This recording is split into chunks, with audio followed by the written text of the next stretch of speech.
I'm in Jericho, which is right Oh yeah, by Hicksville, by IKEA. yeah. I mean, I kind of know it. I know the island a little bit. You know, I grew up in Brooklyn. Oh, me too. Where I grew up on East 13th Street and Neck Road. East 13th and where? Neck Road, Gravesend Neck I don't. Road, Avenue What? U, Avenue V, Oh, down there. Coney Okay. Was Island that near Avenue. Sheep's? Is that near Sheepshead Bay? Yes, it is. Went to Sheepshead Bay High School. Oh, okay. All right. You know, my cousins live down in Sheepshead Bay. I was in Flatbush. I Yeah. went to I went to Erasmus Hall High School. Mhm. Practically around the corner, but Yeah, but yeah. not Well, exactly. 15-minute, 20-minute drive, I'm guessing, right? Something like that. Who knows? In those days, it was only the bus. That's true. Or the subway. Yeah. So anyway, thank you for taking some time with me. The magazine's Long Island Portfolio, and Oh, it's okay. about what we do is we help artists promote themselves and their art from Montauk to Manhattan. And since you're a Brooklyn boy, and you do come back to work in New York City, we met The cutting um, room. at the The cutting cutting room room. with Jeff Krasner had introduced us, and Jeffrey Steele was like an earlier act that night. He's a Nashville um, songwriter, a couple of country music awards. Really, it was really a great night, to Oh, meet him. Jeffrey Steele was there too? Hmm. What was he performing before me or after me? Before you, he did Oh, solo all by himself, oh, okay. and he stopped about a half hour or so before you came on. Okay. I'm vaguely remembering there was somebody on when I got there. Yeah. Yeah. Okay. No, it was really a good, and so I want to get something out of the way, Don, if you don't mind. And I can always edit this out. So, no, I'm not going to do anything with this without your approval. Yeah. Just to get out of the way that people my age will mostly remember you for Ralph Mouth on Happy Days Oh, yeah, of course. as Donnie Most. And I just wanted Sure. to get that out of the way because Yeah. you've done so much more since then. And my wife and I were able to do a Dmost film festival Oh, over the yeah. last couple of days. Oh, wow. You Oh, know, that's cool. you've got your directing and your movies that you starred in. So Oh, we got a great. chance to watch some of those. So between your swing music um, and the movies and acting and directing, I've been able to catch up a little bit. Well, that's great. That's awesome. I'm glad you got to see some of the films. Um, did you see? So you saw the ones I directed. You saw Last Best Sunday. No, we watched Moolah. Oh, Mula, cool. It was Okay, like great. 2007 or 2008. Yeah, yeah. That was my second film. The first one was Last Best Sunday. When you get a chance, you should check that one out. Very different movie than Mula. It's a pretty heavy drama, you know. Uh, it, it, Um, it's on the list. We just didn't get a yeah, chance to yeah, yeah. to Well, snuff. when you do, and what did you get to see? MBF and Lost Heart. We saw The, Lost Heart. We just oh, saw that, I guess 2 or 3 days ago. oh, cool, cool. And Okay, yeah, that's the most recent one. you didn't direct that, but you did star in it, Yes, right. and it was interesting. Now, I was watching, and you were very calm. You were playing. Uh, is the right word minister for that? Yeah, yeah. And he was the pastor, and I'm not quite sure the difference between a pastor and a minister, and but pretty much the same thing, you know. But yeah, I was the local pastor, you know, this small town, and yeah, it was a very different kind of a character and an energy that I had to find for him. Where did Um, you find that it reminded me of my rabbi? oh, Actually, reminded me really? of three of my rabbis over time. Yeah, Uh, Very concise, and you were bringing everything back to the point always of everything's going to really is going to be worked out if you let it. yeah. Um, yeah, I guess, you know, it was a combination of, uh, yeah, I mean, I had a rabbi, you know, I was bar mitzvah, so I had a rabbi, and knew other rabbis, and I'd met ministers or pastors, preachers, and I think what the script the script fed me a lot. The script really opened up my imagination a lot because it was so well written, I thought, and it was an interest, and I found this character very interesting. Um, and what I talked to the director about early on before we started shooting is I said, I have a feeling, I think that this guy, you kind of create a little bit of a history for a character when you take one on. And I said, I have a feeling that this guy came to this position as a pastor a little bit later in life. Like maybe that wasn't his path early on, and he found it a little bit later. That's why there's this element of almost insecurity that he has once in a while, or he wants to make sure he gets it right. He's writing down, he comes up with something he says, and he goes, oh, that's a good one for the sermon, and he's writing it down. And so that helped me when the director said, yeah, I think that's a good take, and we changed the dialogue a little bit to accommodate that. And then what I found really helpful for me to get to that place was I was doing a lot of meditation, guided meditation, because I've, tried that over the years off and on, and I never really had a great discipline for it, but I found it to be helpful at times, in times in my life. And so I was doing that much more than normal. And I felt that would get me to a sort of a calm, like you said, it was a calm, and it slowed my mind down, it just Mhm. slowed everything down. And I think that worked for the character. No, it really did, because that's exactly what I felt. You have what I would call quick synaptic responses. Your brain moves very, very quickly. You respond to things. When we met at the cutting room, you were meeting so many people afterwards, and you were always immediately engaged.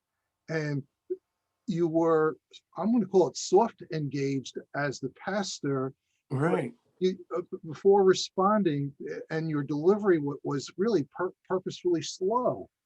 And not what I see as a character as I've seen you in other stuff. Yeah, Or, it was different in that regard. Is that what you're saying? Mhm. The rhythm, his whole like this, a pacing and an energy, a different kind of energy that I probably should try to adhere to more in life. Yeah. I probably should take a hint from that, well, maybe I should be meditating more, because God knows, with the way the world's been, it's been hard to stay calm and not be anxious and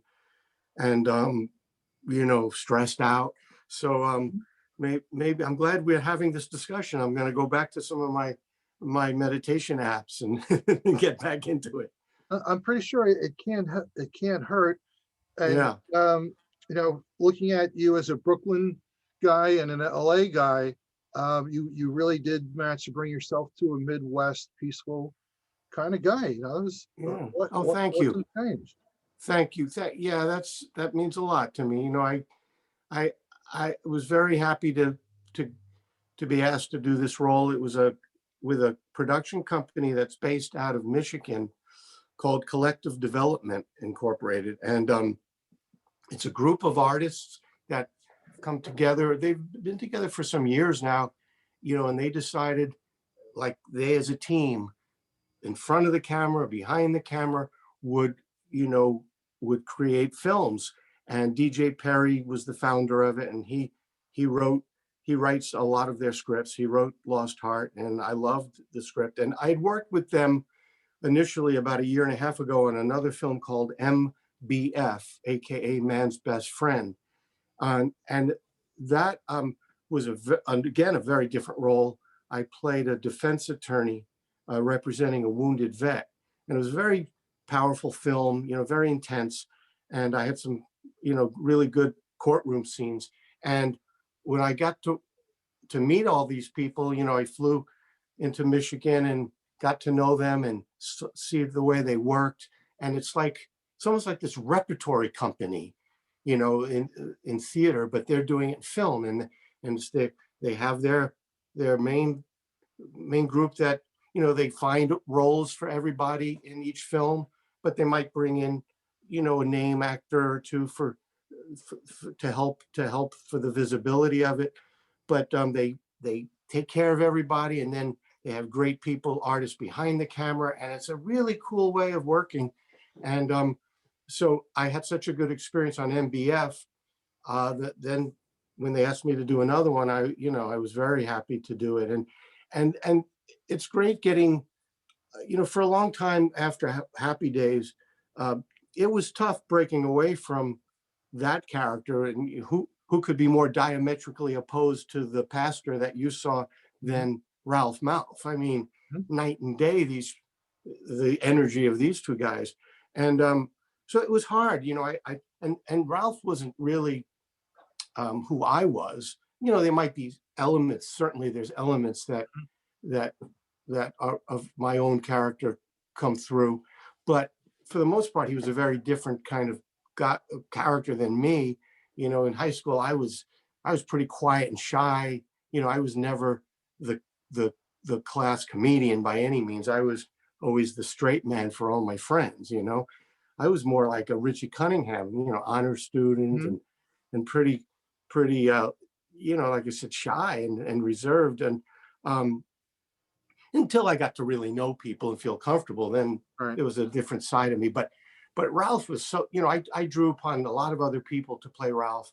And then, then you get stuck with, oh, that's who you are. And it wasn't who I was. And, to me, that's what acting is Mhm. about. I love the fact that you get to play different, vastly different types of characters, each one different from the other.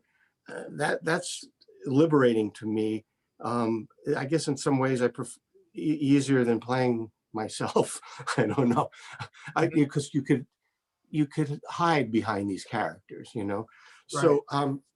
So I'm really happy that it took a while, but in these last 5, 7, maybe 10 years, more interesting roles have been coming my way because there's been enough distance and time Mhm. from the Happy Days years. And I'm certainly in a different age bracket. And so different kinds of roles are coming to me. And it was great. I was really building up this head of steam, and then COVID hit and everything came to a screeching halt. Yeah. So I'm sort of chomping at the bit now. So let's talk about COVID for a moment, but not so much COVID.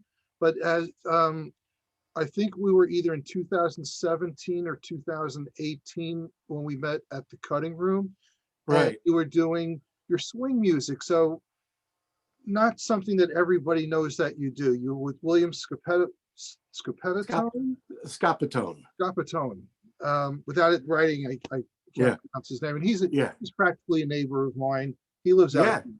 Yeah. Yeah. Um, It's Smithtown. so how did you wind up doing that? Because I think that, from a personal interest story, looking backwards, that would be something for people to hear how you wound up doing the swing music. Because where does that come from? Yeah, well, the truth is that I actually started pursuing the singing side when I was pretty young, um, and I more so than acting at first.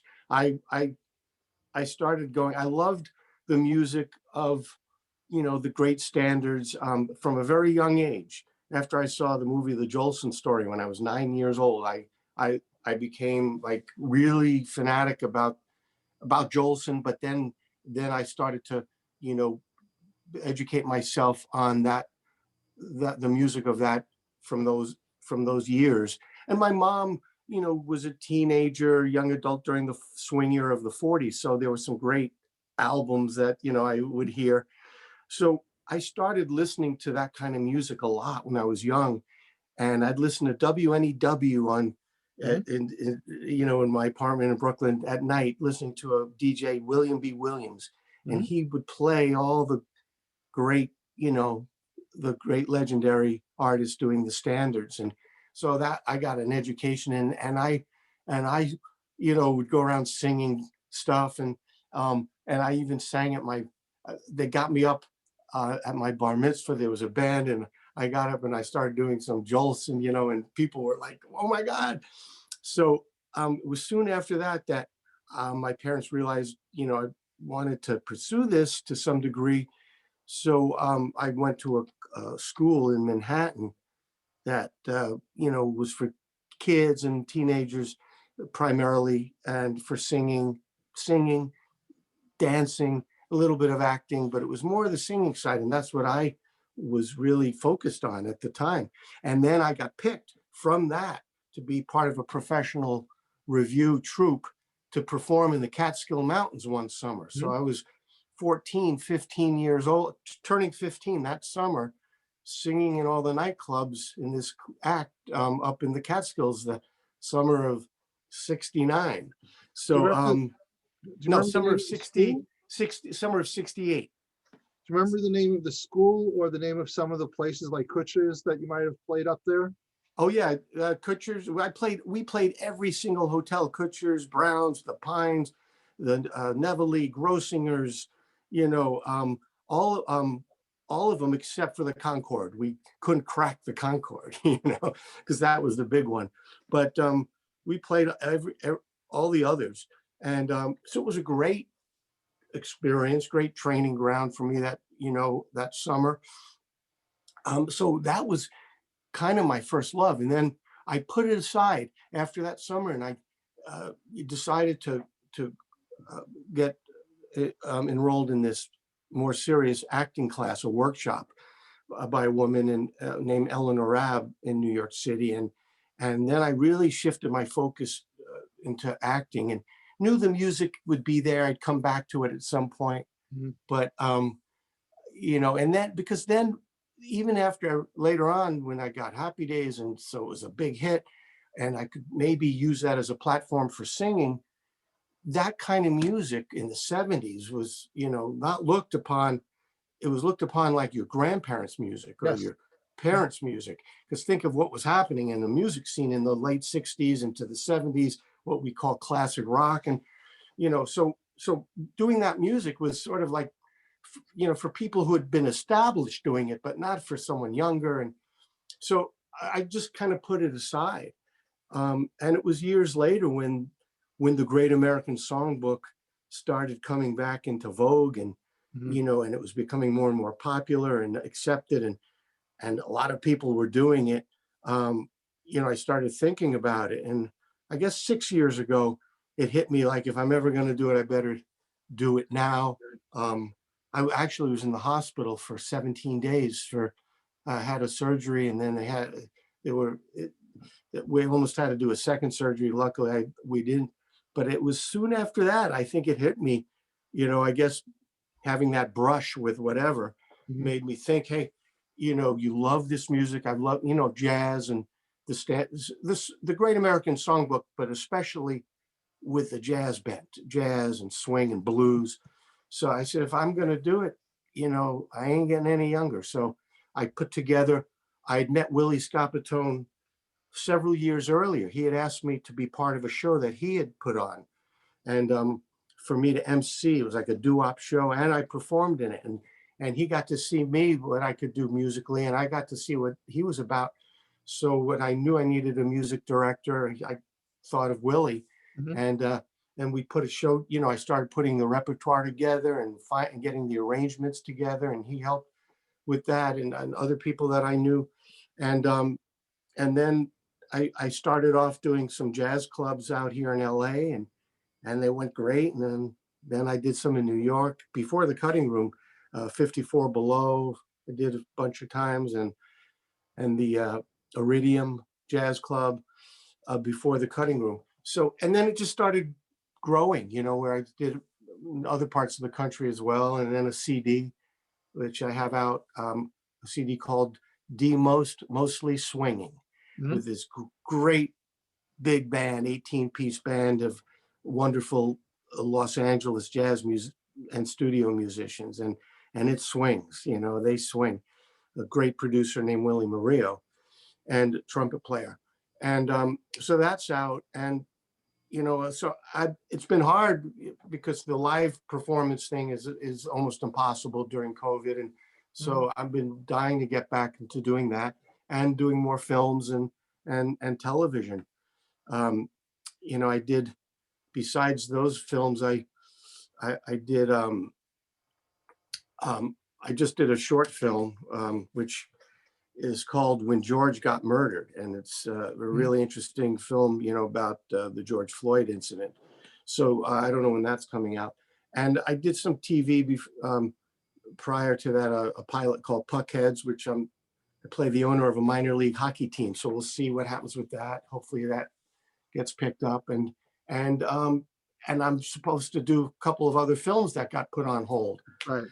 So that's where I'm in the, we're in limbo like so many other people. And I just found out one of them, which is shooting in Prague, which I'm excited about, of going to Prague to do this film. And they're hoping in March to actually be able to start shooting. So I'm Thing is, keeping my fingers fingers crossed. crossed. So, not to give away your age, but you are in an age bracket where you're entitled to get the shot. Is that Yeah, something that you've y- pursued? yeah, I had my first shot last, about 4 days ago. So And you're doing well? yeah, no problems. Sore. It was sore for a day or so, but that's normal, and nothing really else that I had any side effects. And I have my second one scheduled in about 17 days now. So I'm Mhm. excited about that because that, certainly will open up certain things for me. And as more and more people get them, obviously it'll hopefully bring us back to a semblance of normalcy, and that Mhm. would be wonderful. Yeah, I'm starting to get a little stir crazy, to say the least.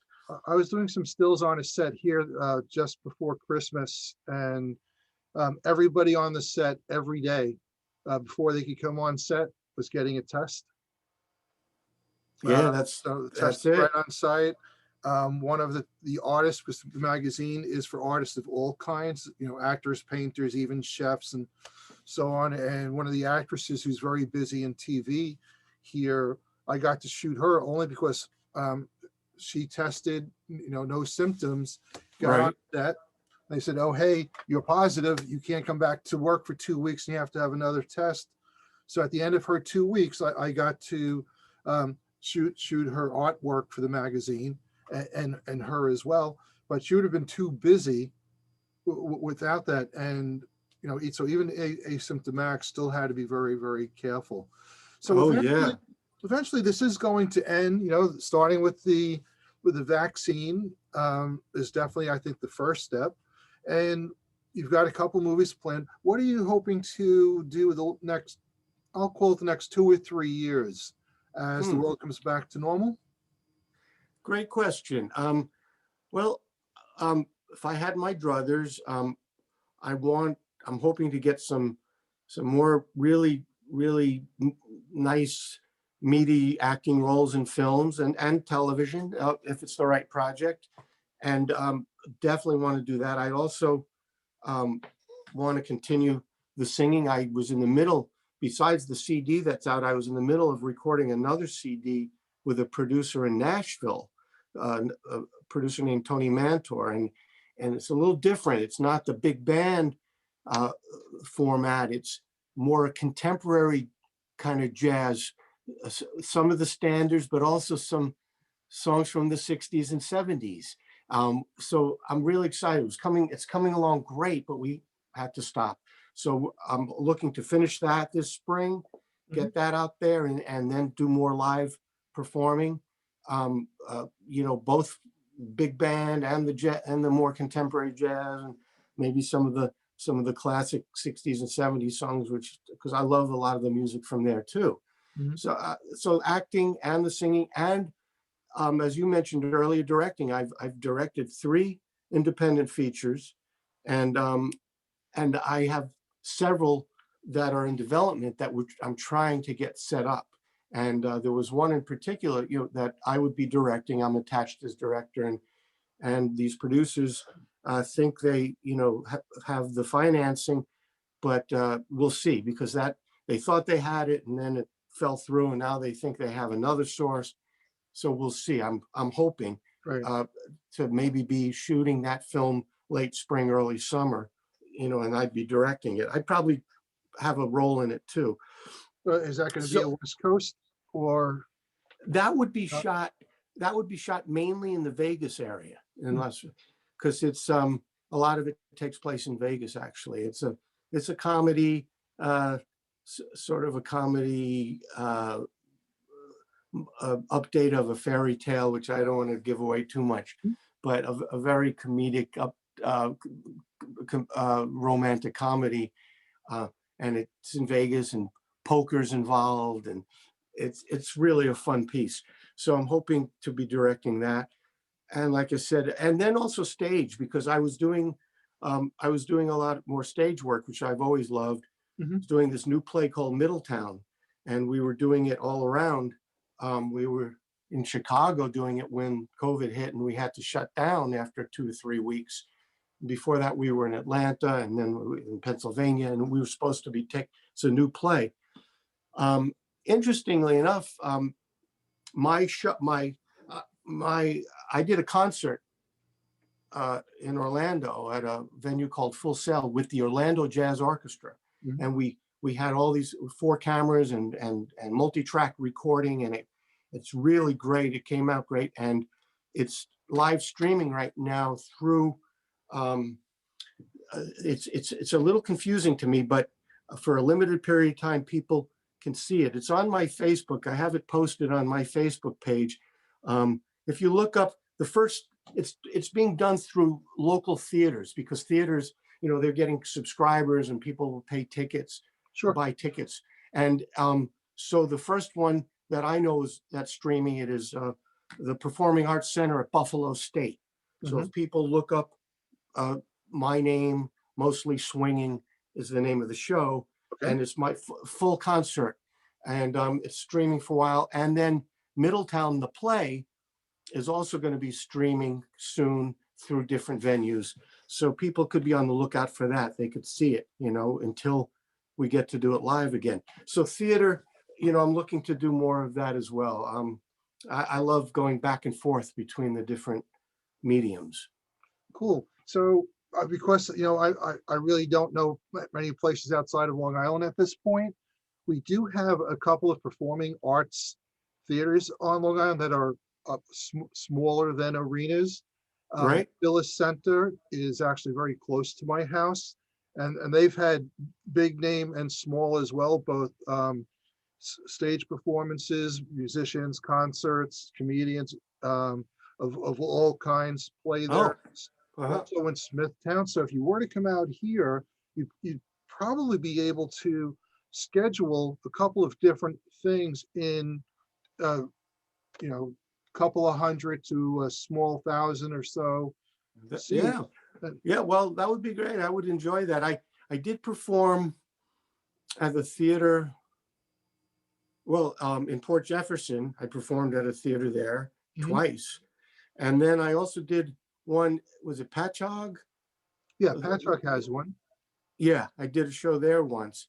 So yeah, I enjoyed it. I'd love to do more. I guess we should talk to Jeff about that, and maybe uh, we could figure out, between all of us, figure out how to make that happen. Yeah, that's Jeff Krasner, right?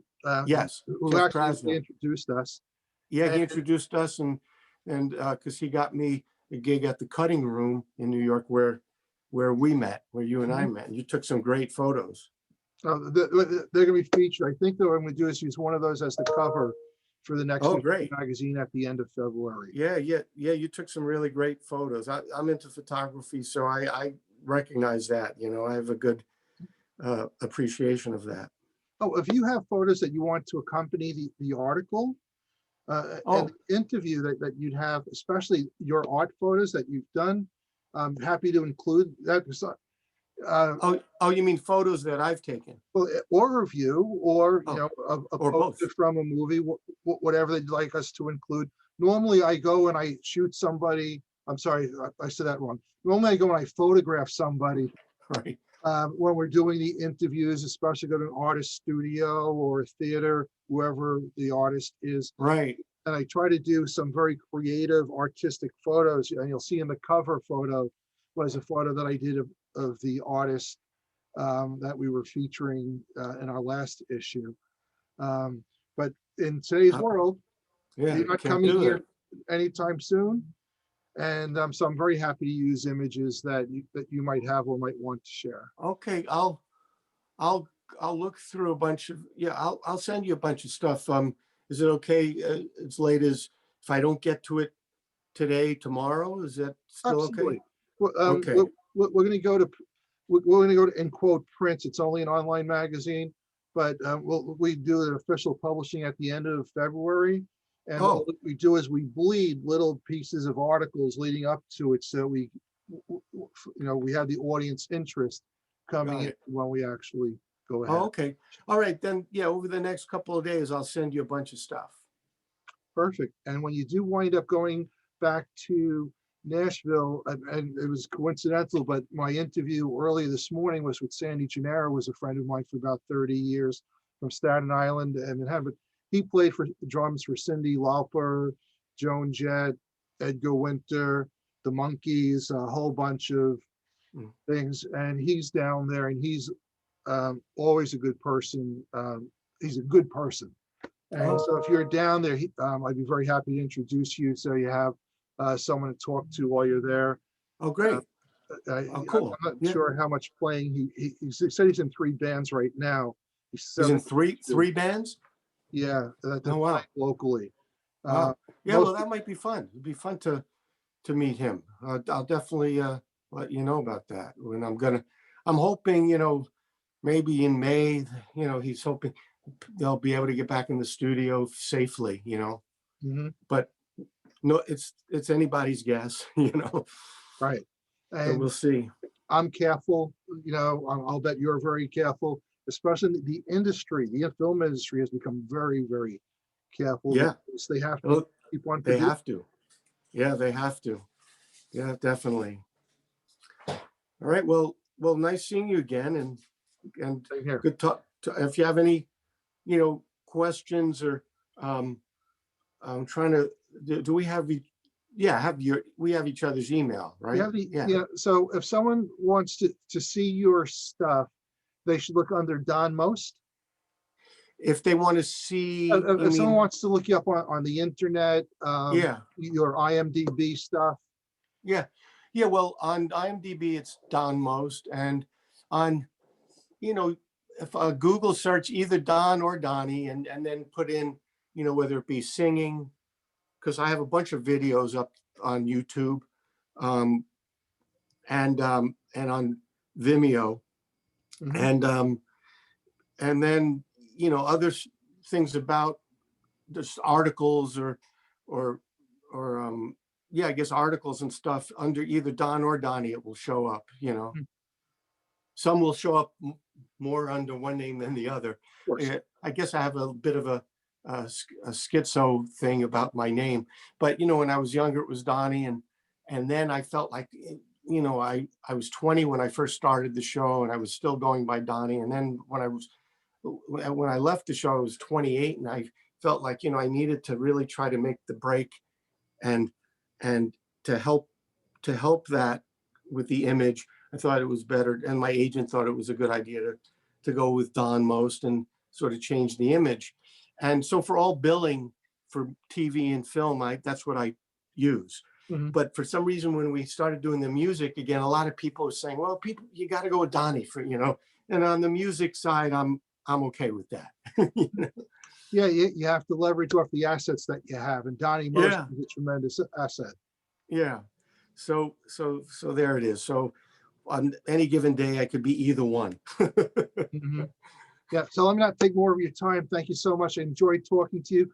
When you Yeah, come out here, I hope we get to meet in person again. yeah, Um, definitely. Yeah, let's stay in touch. And so I have your email, right? you have Because my email, you have Jeff's email. and Uh, and is your email under? Does it start with Alex? Yeah, so I have Alex's for Alex at concierge-photography.com, which is my photography business, and also Alex at longislandportfolio.com as publisher of the art magazine. Okay, I'll find it, and then I'll send you photos, and we'll stay in touch. Bless you, my friend. Thank you so very much, and you have a great day. My pleasure. Stay safe. Bye-bye.